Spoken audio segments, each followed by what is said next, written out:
dipersembahkan oleh Ya, Anda kembali bersama kami masih dalam dialog 4 pilar MPR RI. Kita masih membahas mengenai luar biasanya potensi pariwisata Indonesia. Nah, tapi sebenarnya Bu Esti, berapa besar sih yang diberikan pariwisata Indonesia ini kepada negara ataupun Indonesia? Jadi kita bisa hitung-hitungan nih sebenarnya. Jelas bahwa spendingnya wisatawan mancanegara itu sebenarnya hampir 1.200. Hampir ini data yang 2014. Atau kita ambil yang paling murah aja, yang paling sedikit 1.000. 1.000. Okay. Kalau kita targetkan misalnya tahun ini 10 juta, tinggal kali 1.000 US dollar sudah berapa? Kali sekarang kali 13.500 atau kali 14.500 sudah berapa T itu? Belum yang Nusantara. Yang Nusantara itu tahun lalu misalnya kita 250 juta pergerakan lah, misalnya kita ambil yang rata-rata. Pengeluarannya itu sekitar 750.000. Tinggal dikali 250 juta. Kali 750.000 itu juga sudah T hitungannya.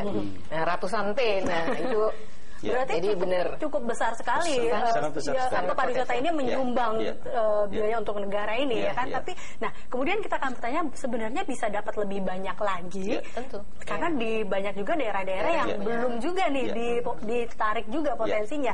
Kalau ke Pak Mujib sendiri, ini mungkin adakah syarat-syarat khusus ataupun daerah-daerah yang bagaimana caranya mereka bisa menaikkan potensi pariwisatanya? Apa sebenarnya yang harus mereka lakukan? Saya ingin bertolak lagi dari regulasi kita.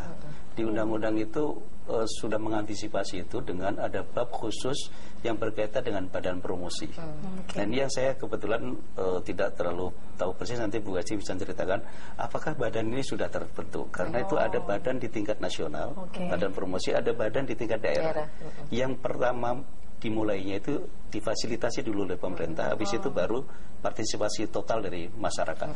Ini sampai di tingkat kabupaten. Apa yang menarik adalah harusnya tadi itu setiap orang dia menjadi duta dari potensi-potensi wisata yang ada di lingkungannya. Jangan sampai misalnya saya orang Semarang, saya nggak tahu di Semarang ada apa. Ketika saya ditanya, Bapak Mas Mujib, kalau saya mau ke Semarang, kalau mau lihat pariwisata di mana ya? Aku juga nggak ngerti. Nah, oleh karena itu ini yang kita harapkan, kita dorong pemerintah, teman-teman di daerah itu ada juga pelatihan-pelatihan, memberi sosialisasi dan sebagainya, justru menyadarkan mereka bahwa mereka adalah bagian daripada duta-duta untuk mempromosikan itu. Tentunya kalau itu masif dilakukan secara masif, insya Allah akan bisa memberikan daya tarik kepada masyarakat. Nah, kemarin saya agak mendorong untuk ada atensi kepada wisata religi. Ini yang menarik. Misalnya saja di lingkungan Wali Songo itu, ziarah ke Wali Songo itu setiap tahun jutaan orang, puluhan juta. Itu di Jawa itu ada Wali Songo. Di Bali itu ada Wali Pitu. Nah, mungkin Elisa pun belum tahu ada Wali Pitu. Kan ada Wali Pitu.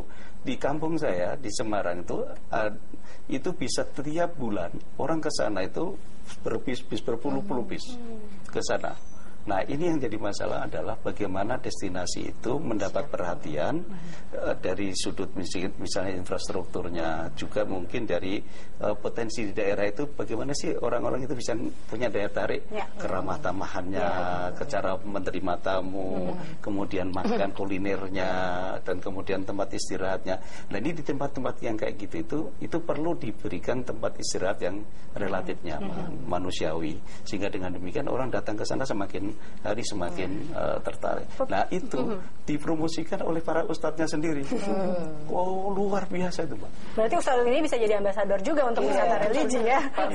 Luar biasa. Perlu tidak adanya pelatihan khusus untuk masyarakat di tempat daerah yang berpotensi untuk memberikan pariwisata?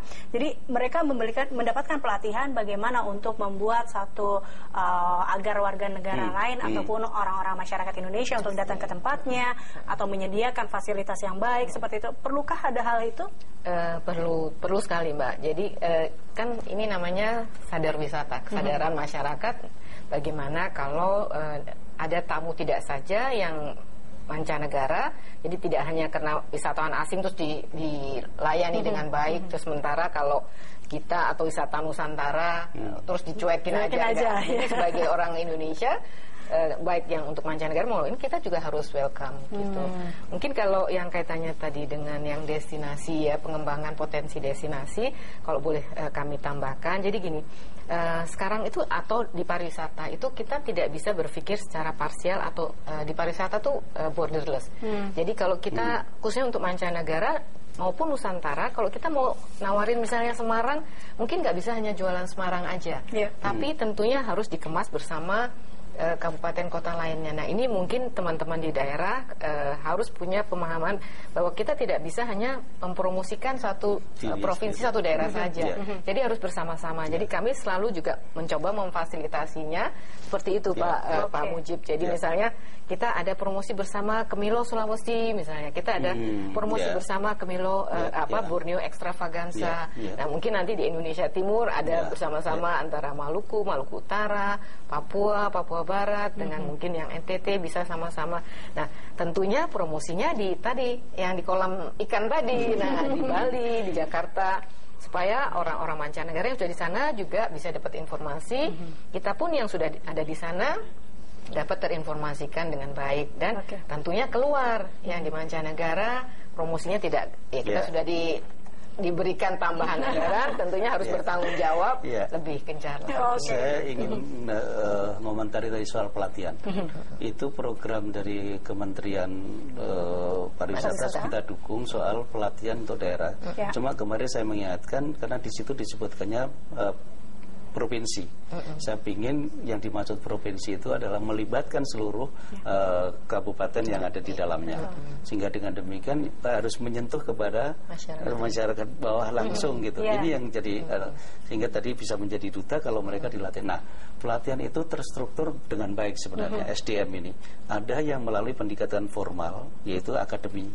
Akademi pariwisata ya. Ada sekolah tinggi dan akademi. Sekolah tinggi dan akademi itu ada di Bandung misalnya. Itu larisnya minta pun belum selesai dia sudah di orang gitu.